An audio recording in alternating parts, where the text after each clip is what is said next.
for a while that the purpose of life is joy. Yes. The basis of life is freedom. But the purpose is joy. The result is never-ending expansion. But people get that all mixed up. They think the purpose is expansion. So they think the purpose of life is expansion, therefore I should try and offer effort at all costs. When their goal or their purpose is expansion, then they disconnect from their awareness of their guidance system. Where if your purpose is joy, then you never disconnect from your awareness of where you stand, and then you experience the inevitable expansion. You see, you're so free you can choose bondage.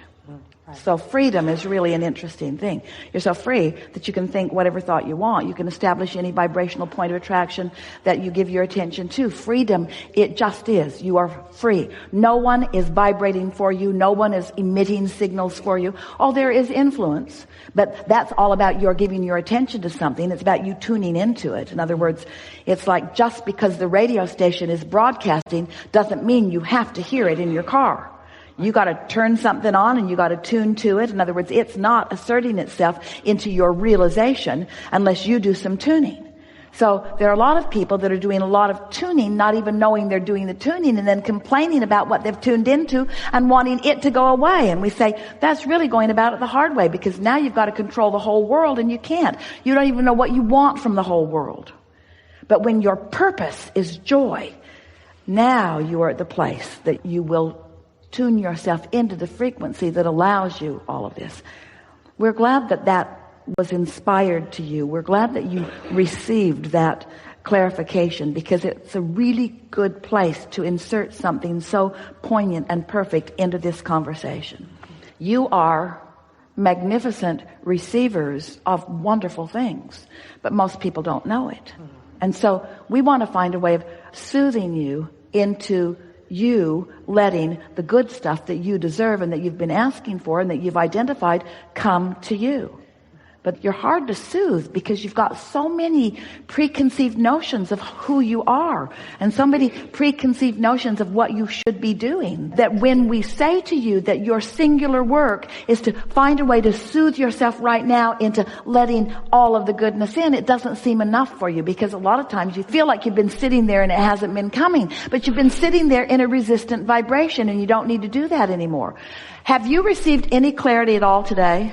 Yes. Do you feel more ready to just be nicer to yourself and just allow more good things to flow to you? Yes. Do you feel less necessary to justify or defend or earn the well-being? Does it feel to you like the flood is flowing to you? Absolutely. And are you ready to bring the umbrella or the shield down and just let it flow? Yeah. So what are the techniques that would allow that? Well, they are as simple as anything that feels good to you. It really is that. But let's talk about, if your purpose is joy, and the reason that it's a good thing for you to focus upon that being your purpose is because that means you've found a way to allow yourself to be the full and complete receiver of all of the wonderful things that you deserve and all of the wonderful things that you've become. Did you hear how big that statement was?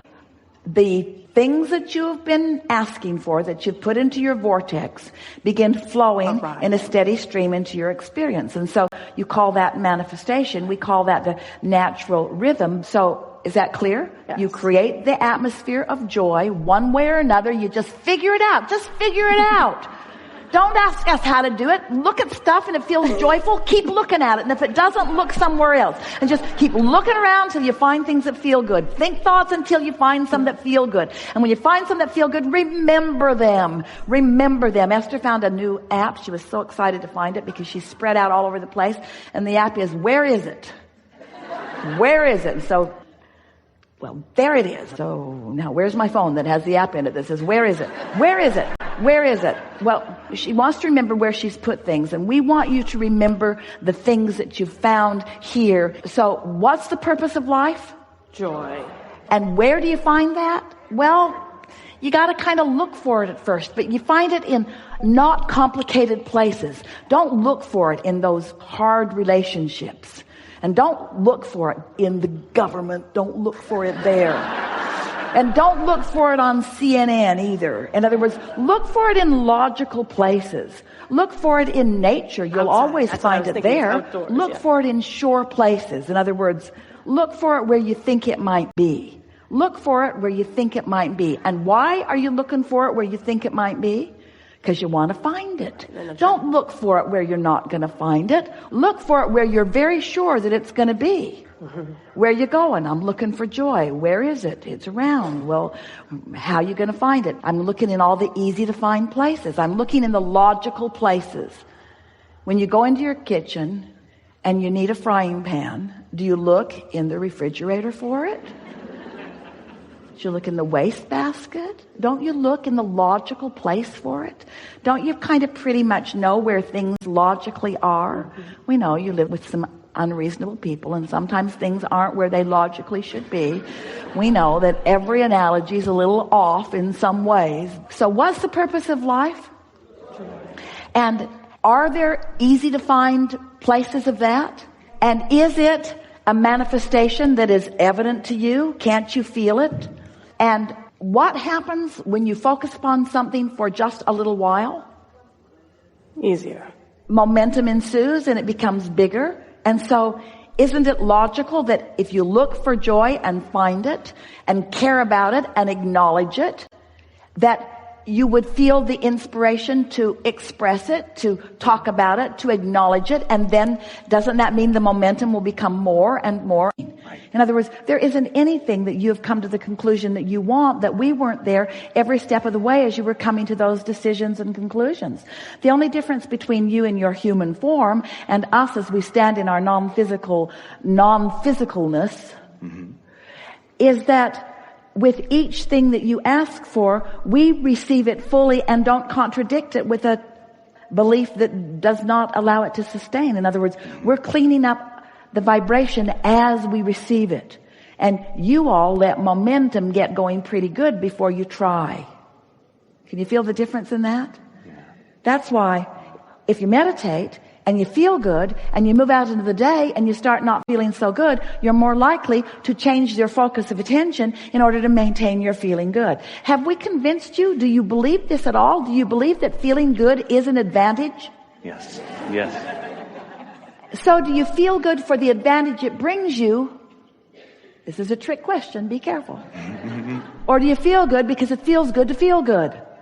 That's the right answer. In other words, it feels good to feel good. And the reason it feels good to feel good is because when you feel good, all of you is there feeling good. You're not keeping any of you out. You're not blocking yourself from the clarity and the well-being and the stamina and all of the stuff that source energy is. The energy that creates worlds is flowing to you and through you. And when you feel emotionally good, you're allowing it, you see. We think that's a big deal. We think feeling good should be such a dominant intention that if somebody comes to you complaining, you just say to them, hey, hey, hey, hey, I love you. Goodbye. I want to feel good, and I can't feel good. And isn't it interesting how they seem to demand your attention? Hey, you listening to me? Not really. Not really. I got my headphones on, a neck pillow around my neck. I want you to hear what I'm saying. I know, I just don't want to hear it. I don't want to hear it. And we know you feel that you will be socially unacceptable. It's sort of what we were talking about a little bit ago, because people have things that they need. The world around you needs you to perform certain conditions in order for them to feel good. How's that working out for you? That's really the thing that you have to ask yourself. If you are not selfish enough and you are self-oriented, if you're not selfish enough to align with the total self that is you, you've got nothing to give. You came for joyous expansion, you see. So you're going to have to train those around you a little bit to understand who you know yourself to be. That you are pure positive energy and you like it that way. And you are a lover of unconditional love and you like it that way.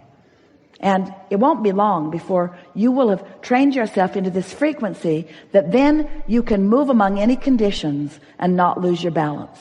We're not trying to get you to make everybody go away and go live in a hole and hide yourself in a corner away for 11 days from everything else. We're not trying to get you to do that. What we really want you to do is to find your balance and then get out there with a vibration that is so well practiced that it doesn't matter what comes your way, your alignment with source energy is dominant. You know, that's what's going on your planet. You freak each other out unnecessarily. But your planet is spinning in its orbit in perfect proximity to other planets and will continue to be so longer than you can do the math. The becoming of this time-space reality is improvement. You are not devolving, you are evolving. Source energy is with you, you see. Now you can find nitpicking things and use them as your reason to deprive yourself of your share of this alignment that's right there flowing to you and through you. But enough of you cannot get pinched off from it to have any effect on the well-being that is dominant. You can only deprive yourself of it. You will never deprive the whole.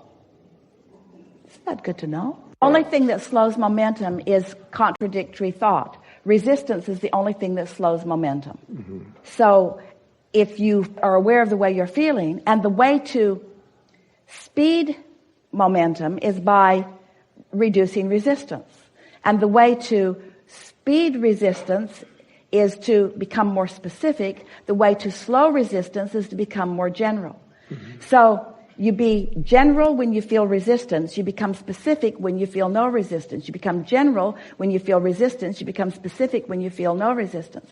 Until soon you can feel yourself just moving this along. You get to decide how fast you go. Esther loves that. She loves having a vehicle that will go as fast as she dares go. In control. That was the physical exhilarating feeling about that Audi R8. And the words that she said when somebody said, how is it? She said, I can put it anywhere I mean to put it, anytime I mean to put it there. If there's a little hole there, I can get in it. Mm-hmm. Right. I can get in it because it has the agility and it has the speed. It has everything it needs for me to put it where I mean to put it. The other day she was driving it, there was traffic and she wanted to be way over there and she thought, maybe not. Because it would have needed to fly across the... She thought, my first limitation. But you get what we're talking about. Yes. It's the awareness of where you are and the realization of where your power is. Let's say it to you this way. The energy that creates worlds is the power.